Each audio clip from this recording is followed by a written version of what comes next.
Legit at talagang subok na ang dalawang import na ito na may magandang chemistry sa laro at ganito katindi ang pwedeng maging impact nila sa koponan ng Ginebra pag nagkataon. And posibleng pagsasama muli ng dalawang lasalista sa iisang koponan na sila Shawny Winston and Justin Baltasar. So yan nga ang ating mga tatalakayin, pero syempre bago ang lahat shoutout muna sa mga solid nating ka-teammate na sila Jose Marie Tolentino, Dobra Liwanico, Scout Ranger, Arnold Salazar, and User. So ngayong nalalapit na ang PBA Rookie Draft, ninanais ni Converge guards Shawny Winston na sana muli niya ngang makasama ang kanyang former Lasal teammate na si Justin Baltasar. So para sa opinion natin dito talagang possible at ang dami na rin naman noon pa may nakakaramdam na rito about sa pagkuha ng Converge kay Baltasar. So sa mga hindi nakakaalam nagsama na nga po noon sa Lasal Green Archers nga po itong si Baltasar and Shawny Winston ng isang season. So maganda man yung pinakita rin nila noon ng magkasama. So kaya naman maganda kung ito talaga yung i-pick ng Converge dahil chemistry ang unang-una dito ay magiging maganda. Kumbaga yung coach niya former Green Archers, tapos yung ilang players former Green Archers din tulad ng mga ito.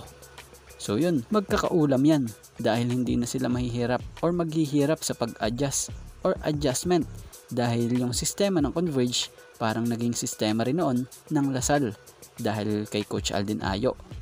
So si Shawny Winston may napababalita nga tayo noon na nilagay raw ito di umano sa trading block, pero kamakailan lang inalis na nga rin raw ito sa trading block. So siguro may magandang plano or pinaplano rito ang Converge. Si Shawny Winston this 48 season ng PBA Philippine Cup nag-average nga po ng 11.09 points per game, 4.82 rebounds per game, and 1.91 assists per game. So maganda na mga stats to na kung sa ay next conference sa tingin naman natin itong team na to ay babalik na sa pagiging matinding contender na rin dito sa liga sa PBA. At mapunta naman tayo rito sa kampo ng Barangay Ginebra. So siguro naman familiar kayo nung mga nakaraan na napag-usapan yung possible mangyayari na 2 import sa Commissioner's Cup next season. So dito nga tayo mag-recommend para sa pansariling opinion lang Siguro naman walang masama, 'di ba?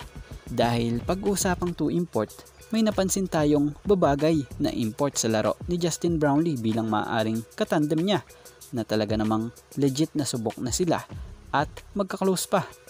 Para sa atin kung sakali mangyari na 2 imports conference sa PBA, sa tingin naman natin para sa team ng Ginebra, si James Dickey III ang babagay i-partner kay Justin Brownlee.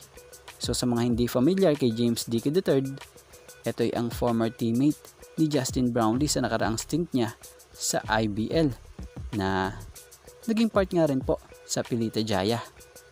May edad lamang itong si James Dickey na 27-year-old. May taas na 6'10". Kaya niyang pumosisyon as center or maging power forward. Siya nga pala ang player na to, bukod sa paglalaro sa IBL, naging player rin to noon sa Europa. Hanep din nito maglaro. Sobrang energetic, high flyer, malupet na defender, at shot blocker. At huwag kang malilingat dito, siguradong hindi niya palalampasing lumakdak. Sa height niya nga na 6'10", kaya niya nga pong makipagsabayan sa mga mabibilis na guard dahil sa pambihirang athletic na daladala niya sa kanyang skills na to. Kaya kung sakaling i-recommend sa Ginebra ito ni Justin Brownlee tiba-tiba at marami siguradong matutuwa. So yun lang naman para sa opinion natin dahil wala talaga tayong masabi sa hassle maglaro ng player na ito. Bukod dyan, humble din at hindi bugnutin maglaro.